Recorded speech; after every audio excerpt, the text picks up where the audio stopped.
Victorians are still living under lockdown. Melburnians are still living under curfew. Hundreds of thousands of Victorians are out of work. Tens of thousands are wondering if their small businesses will survive. Millions of children are stuck at home, not allowed to go to school.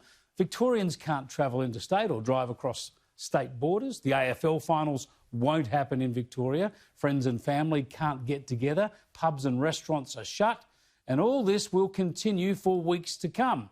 Yet today, Victorian Premier Daniel Andrews said this. This is a great day. We are seeing these numbers come down. This strategy is working. This stuff is just so frustrating and so insulting to Victorians. This bloke has smashed his state, shut down communities, destroyed businesses, locked people in their apartment towers and had his police enforce the toughest, most draconian laws in the world. Pregnant women arrested at home, people intimidated in parks and on the beach. Mainstream Australians turned into criminals for not wearing masks or straying too far from home. Andrews has done this while his government had quarantine staff trained in diversity but not in infection control. He's done this while his own departments have failed to trace infections and have failed to have stringent standards in aged care facilities. And he's now putting forward new laws to allow more officials beyond the police to arrest more people even when they've not committed any offence. And Daniel Andrews says it's a great day. He says it's a great day because infections are low.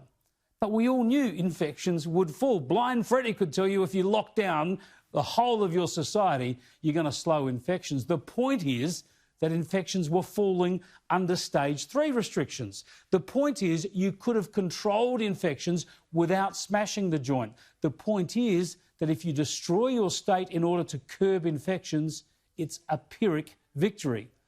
The point is to be smart. The idea is to show consideration for community, for businesses, and not to use a sledgehammer.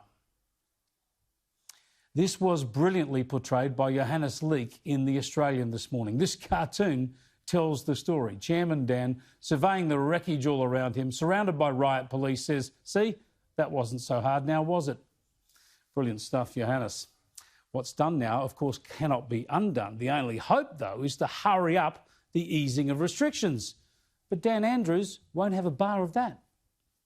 Everyone wants to be open yesterday, but if we do it too fast, then we simply run an unacceptable risk of losing control, and all the hard work that everyone's done, all the sacrifice, the massive contribution that people have made and are making every day won't count for much at all. So we just have to stay the course on this. What did Victorians do to deserve this madness, this obsession? What will Andrews do when there's another outbreak later this year or next year? Will he try and lock down again and inflict this pain on his people again? What he's done is unnecessary, unfair and clearly unsustainable. And with each passing day, there are going to be more and more people who find that that is obvious. They'll draw those obvious conclusions. And eventually, they might also decide that what he's done is unforgivable.